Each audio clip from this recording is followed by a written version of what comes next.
See the old school potters. The old school potters got some right grubby workshops.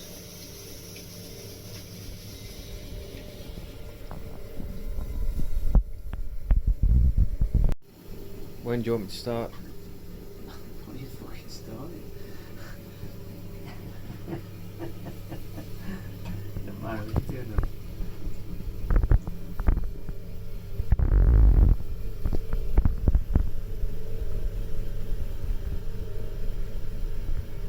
You have to mix the clay so there's no lumps in it. Because it's a tall, narrow item, I like to bring it right up like that. Make sure there's no lumps in it, then push it back down in and centre it. And even that in itself is quite hard to do.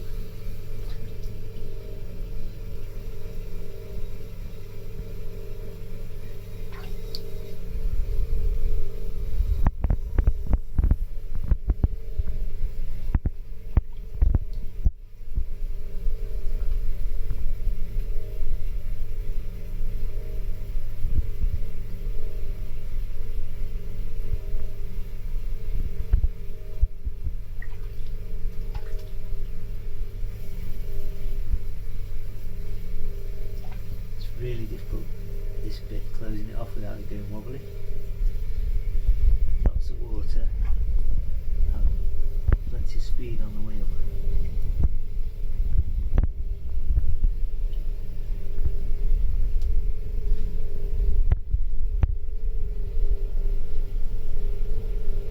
And this is where you can lose it, because you've gone really, really narrow and tall.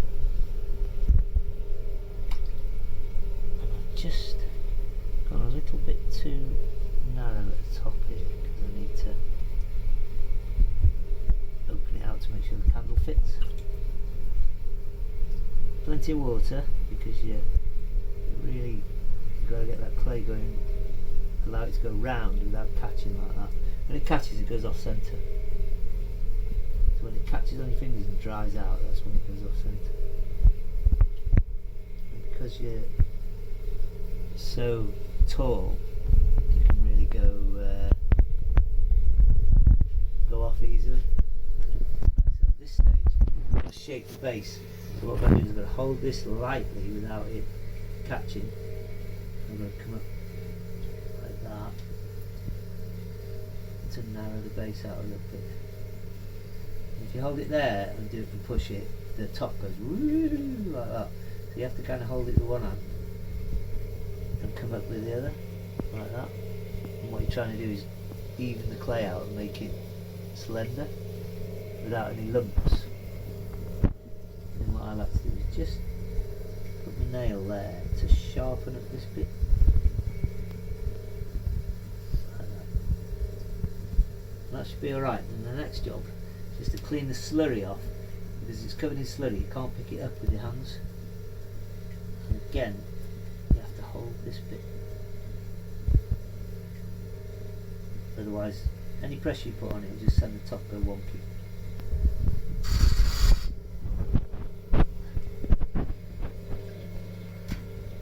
Last job, just trim the base. It's a bit noisy, this, not a nice noise.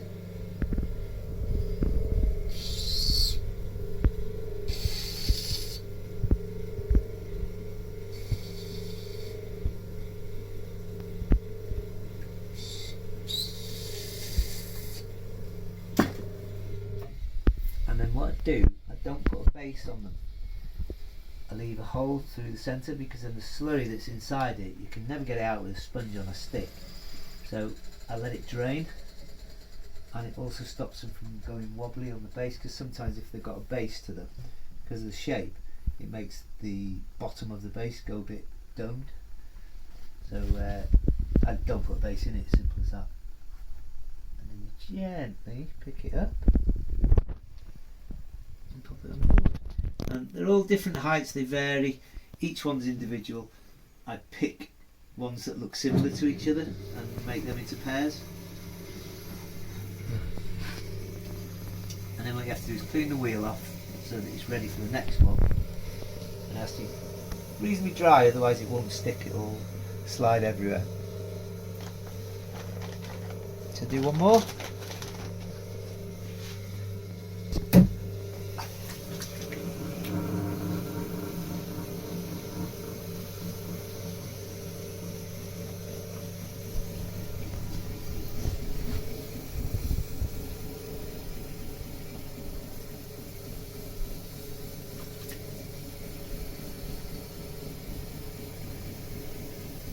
Not the easiest of shapes to make, but it's a nice, interesting candlestick shape, nice and tall.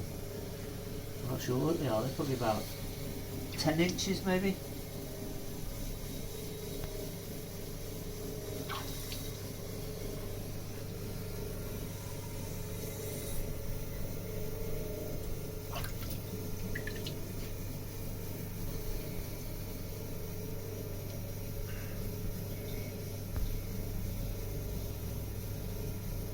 Hard part is getting up to here without it buckling down here.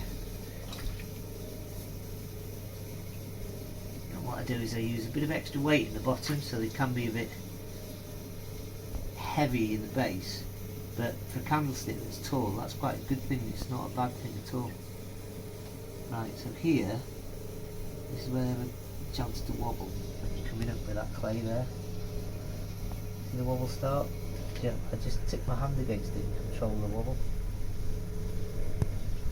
And then when you're approaching the gauge, see this little brush here, you should be somewhere near ready to finish the top.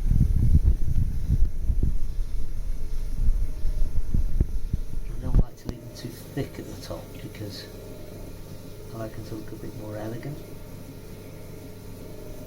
And the worst part of this tall, thin item is just there. You get water running down your elbow, which is very annoying. So that's just about near what I want. I've just got to tidy up the tower, and that brings it up just ever so slightly past the gauge, which is okay because they all vary. You see a little wobble, that's when it's dry. And you can control it, you can wet your fingers and catch it again and it stops it. But if you spin it too fast, or if you let it go dry whilst you're throwing, trying to touch it, then it'll go off centre and it'll go wonky. If you let it go, you can control it, but if you let it go, it'll just go all over the place. And I don't want to do that. I don't want to show you that because it looks awful.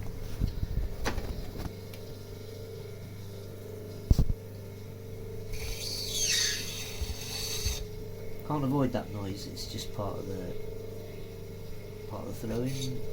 How I use one of these. Use any metal tool against a wheel head, it's going to scrape.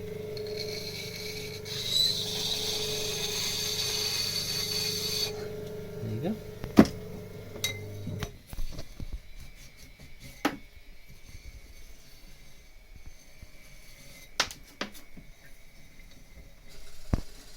I do like to just check that the candle's it's gonna shrink down onto the candle all right without being too tight.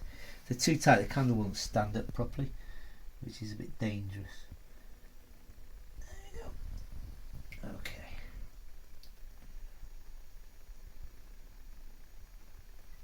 And you have to be gentle with them when you're bringing them across to the board, otherwise you can make them bend, because you can see how wobbly that table is, and that one's going.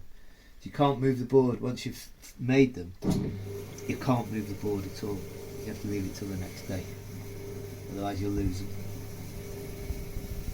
I tend to make them last thing at night when I'm really tired.